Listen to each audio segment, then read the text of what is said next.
So when I die, which I must do, could it show? So I'm 20, and lately I've been realizing my 20s aren't what I thought they'd be. I thought I'd feel more put together by now, but instead I'm unlearning bad habits. Here are 20 things I'm unlearning in my 20s. Maybe you'll unlearn them too. Hi guys, welcome to my YouTube video. Today we are going to be talking about 20 things I'm unlearning in my 20s. I want to just say thank you guys for being here. Welcome if you are new, and welcome back if you are a returning viewer. I love y'all. So I just want to jump into the video and get started. Number 1, I don't have to live my life for how others see me. This is kind of about the fear of being perceived. It's also about how I shouldn't let other people's expectations of me hinder my growth as a person or how I choose to express myself as a person. Number 2, saying no doesn't make me selfish. This one is basically about how saying no is okay. You don't owe anybody an explanation for saying no. If you say no to something, it just means no. You can of course explain if you want, but you don't owe anybody that explanation. No means no in whatever context. Number 3, I am not responsible for fixing my family's generational wounds. So this is kind of a big one. I used to feel really guilty about how my parents grew up, and I kind of took that guilt on, and I've learned that has nothing to do with me. I can feel bad, of course, but that shouldn't justify anything that they've done, and as well as my siblings' trauma, I don't have to take that on. The only thing I'm responsible for is my growth, my healing, and how I choose to live authentically. Number 4, love isn't something I have to earn. I deserve unconditional love. You guys do too. So don't let anybody treat you with conditional love. And also, my productivity isn't a representation of my worth. I shouldn't have to exhaust myself to prove to others why I'm worthy of love. I should just receive love. And if you're not going to love me for who I am, then bye-bye, because I don't need that energy in my life, and you don't either. Number 5, my worth isn't tied to being productive or successful. This one is kind of piggybacking off of number 4. However, what I produce externally doesn't define who I am internally. And I feel like that's a big one. It kind of ties in with number 4, but that's also just another one that I've learned. Number 6, not everyone deserves access to me. This one basically talks about how if people can't respect my boundaries, I don't need them to be a part of my life. If you're not going to respect who I am and the things that I require, I guess, to be a part of my life, like that's what a boundary is, I guess, setting that if you're going to act like this, like mainly like if you're harming me or harming yourself, like that's a big boundary for me. If you're harming me, my quality of life, or your quality of life, like I don't want to be around somebody who has negative energy.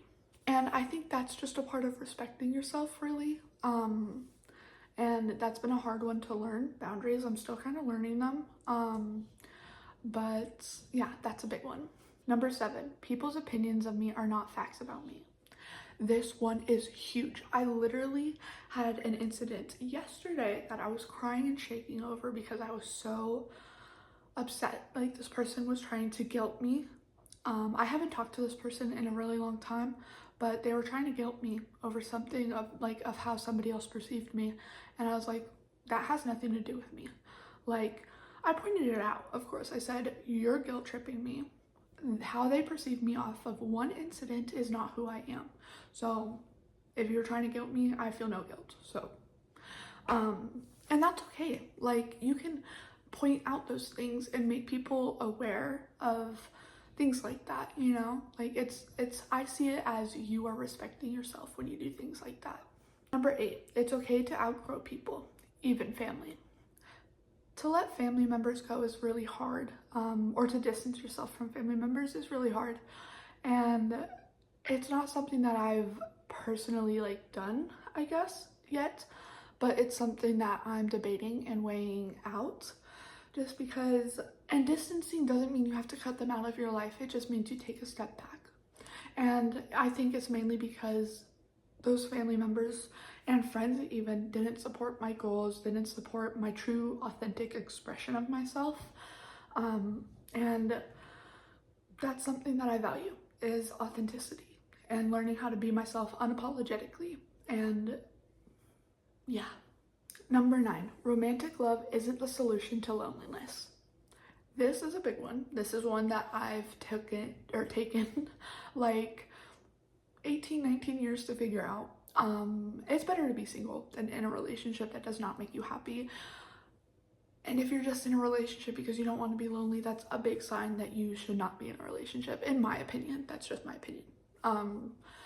I have been in that position before where I did not want to be lonely, and eventually the situation got so bad I was like, you know what, loneliness is better than this. So loneliness is not something to be afraid of. It's something to sit with, I guess. Sit with your loneliness and discover why you're lonely. Number 10, setting boundaries doesn't make me mean. I think setting boundaries is a form of self-respect, as I was kind of saying earlier.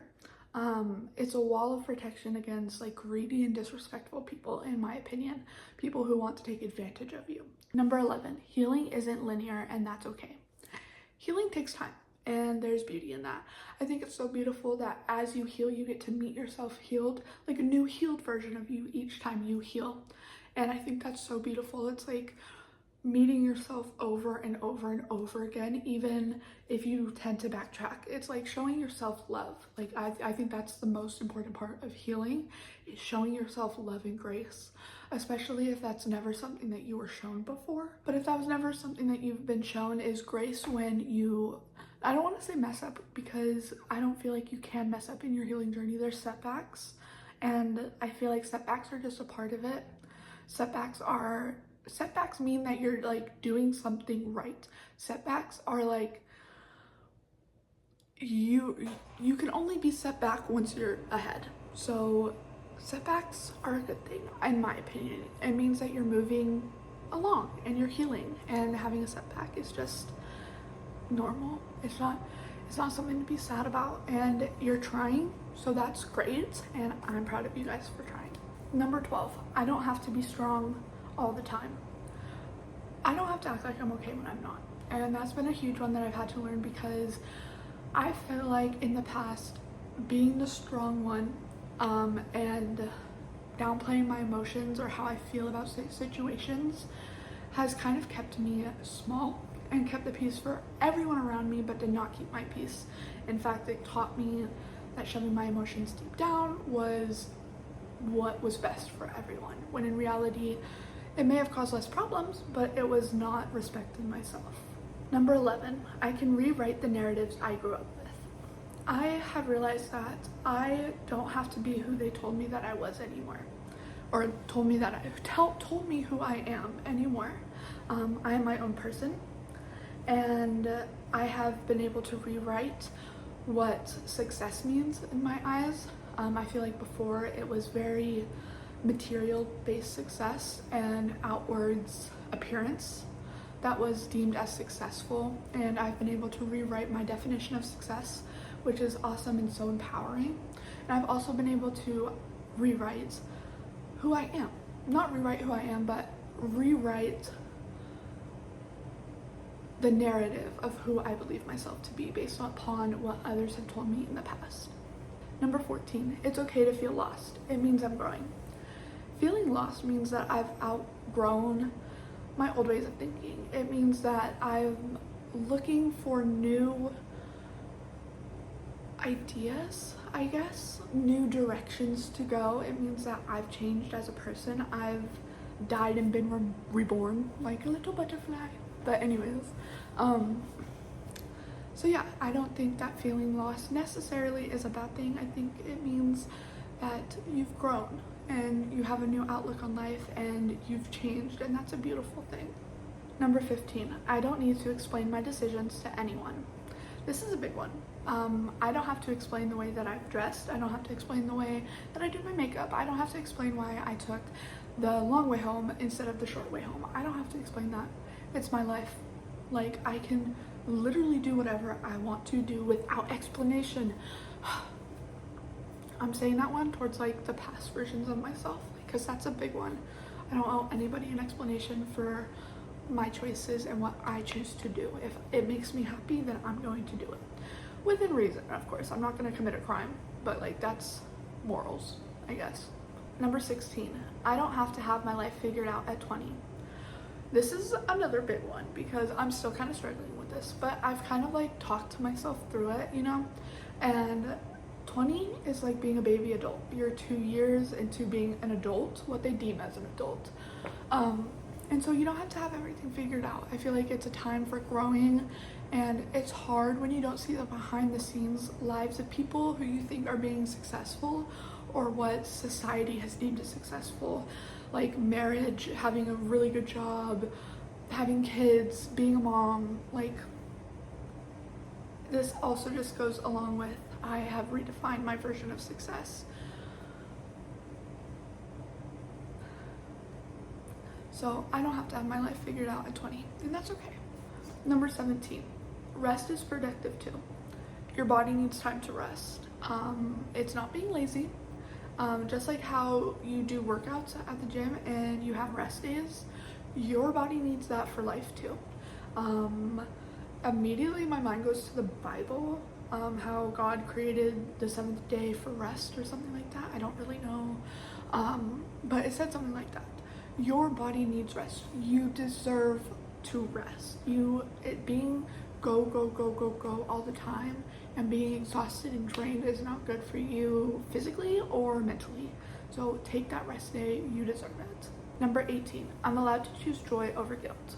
Sometimes still to this day, I feel guilty for implementing a boundary or standing up for myself, because I was taught to believe that it was disrespectful, I guess, in a way. And I'm learning now that some things I don't need to feel guilty about.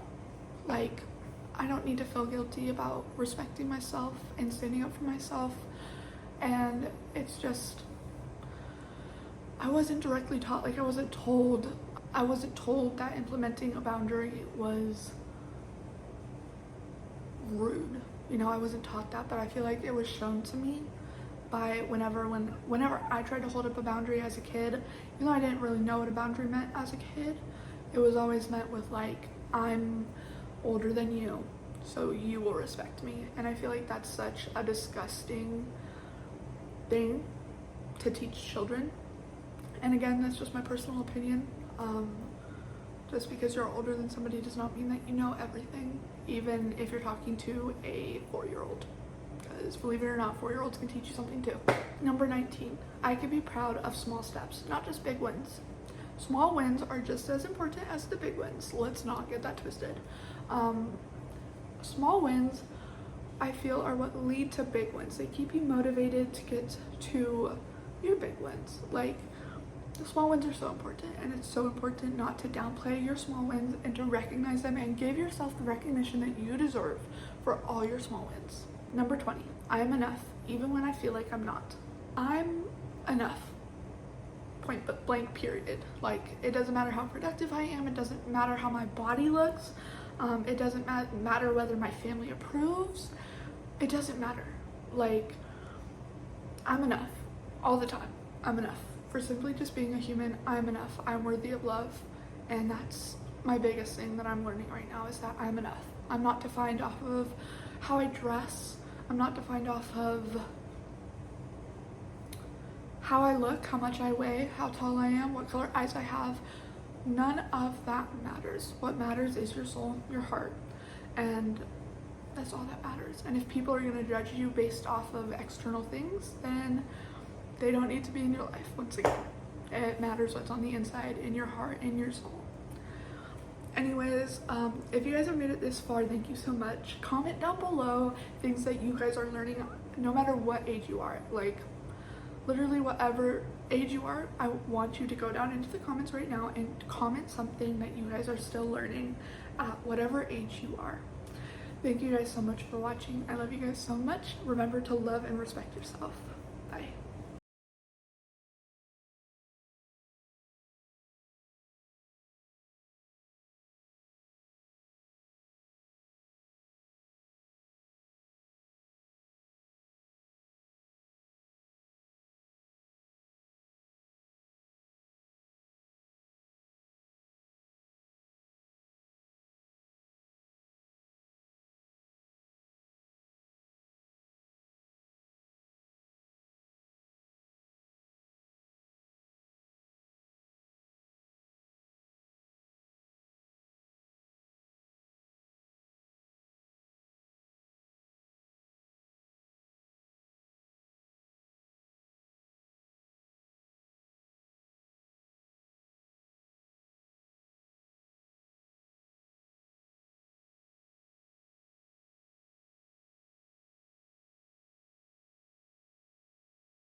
have fun.